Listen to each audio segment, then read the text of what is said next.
Welcome to Behind Blue Eyes, the show that is all things New South Wales Rugby League. We'll talk to our greats of the past about the life and times of our players and people of today. Great to have you on board. Let's go Behind Blue Eyes.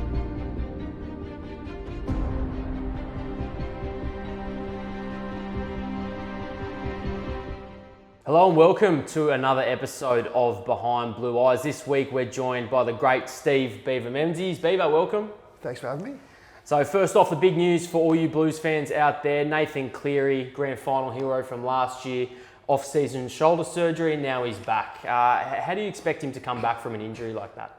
Yeah, look, I'm sure before any player comes back from a shoulder injury, they'll have a good couple of hit-outs, a couple of big players of their own team running at him, making sure the shoulder's all right. So I'm sure he's copped a bit of friendly fire at training. But for other teams, they'll probably really focus on him. They'll try and send plenty of big fellas, as they normally do. But let's test it out. That's what the opposition will think. For the Panthers, I think Nathan, he'll just ease into the game. I think he'll just fit straight back in. It'll be interesting to see how much he takes the line on. I think that'll be a real indication of how his shoulder is, whether he's going deep into that line. So that's probably something to look out for. But I think he'll be fine, and I think the Panthers will get a bit better, which is a bit scary. And what a game to come back for. It's the grand final rematch from last year, Souths v Panthers. Who do you see coming out on top in that one?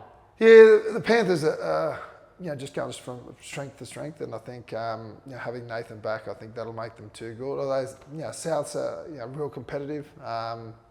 They'll have a score to settle, but if I had to tip someone, I'd have to tip the Panthers.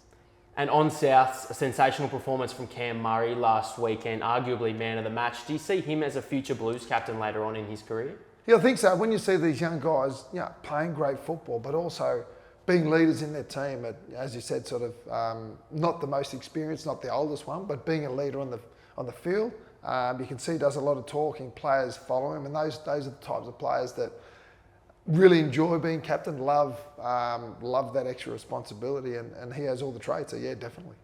He seems tailor-made for an Origin captain. In your career, who was the best captain you played under in State of Origin? Freddie was pretty good. Freddie, when Freddie spoke, everyone listened. You knew you were in trouble. He probably didn't have to say too many words to you, but he would lead by example. He would be out there, and he's a passionate Blues player, so they're all the attributes that you need from a captain. So, yeah, Freddie's pretty good. On to your beloved Sea Eagles now. They had a shaky start to the year, same as last year. And, again, this year they got off to a start with a field goal win. What did you make of that game? Yeah, it was good. It was a tough game. They just, I suppose they're not firing on all cylinders attack-wise. That was their first win. So it was, DC doesn't miss too many field goals. So it was good to see him a little bit wonky. The first one got charged down, but the boys will sort of ease into the season. Would you like to win the first two games? Yeah, sure. But I think they're going along okay. They've still got a bit of room for improvement, so not too much stress. It's the close wins that you need that can come back to haunt you. If you lose 2 or 3 by 2 points or so, it can really come back to hurt you at the end of the year. So as long as they're in each game, you can win those close ones, they'll be right. And it seems so far in 2022, I mean, it's only round 3 going into round 4, but there's less of the blowout scorelines than we saw last year. What do you put that down to? Yeah, look, I just think it's teams. It's probably a shorter off-season because of everything that's happened that we have. I think just the start of the season, I think, especially for the Sea Eagles, their attack just isn't quite flowing. They're not in that rhythm. Defences seem to be really well structured. They've obviously done their homework on lots of key players, but I just think attack, they haven't hit their straps. And the good teams, honestly, when you're playing a full season, you don't want to be playing your best football the first 4 or 5 rounds. You need to be really ramping up the last 4, 6 rounds. So players probably a little bit underdone, a little bit fatigued. You can do as much training you want in the pre-season. You play that first game and you're gone after 10 minutes. So I still think that most teams have sort of got a bit of rhythm to go in their attack. And you speak about teams wanting to play their best football at the back end of the year. A team who's probably done that the best over the last few years is the Roosters. Again, a slower start to the year, but we've seen them do that in the past and come back and win the comp later in the year. What do you put that down to? Yeah, look, similar attributes. Trent Robinson, he's an experienced coach. They're not too stressed about the early rounds as long as players fit building into their games, the game plan. Win some, lose some. Like I said, the close ones are the ones that sort of come back to bite you. He'll be disappointed with those ones. But other than that, the more experienced coaches and the teams that play those semi-finals every year, because you don't win comms at the start of the year. So they'll be composed, and once they get in their rhythm, they're a quality side. And another matchup we're looking forward to this weekend, the Fox going up against his old club, the Melbourne Storm. How do you think that plays out?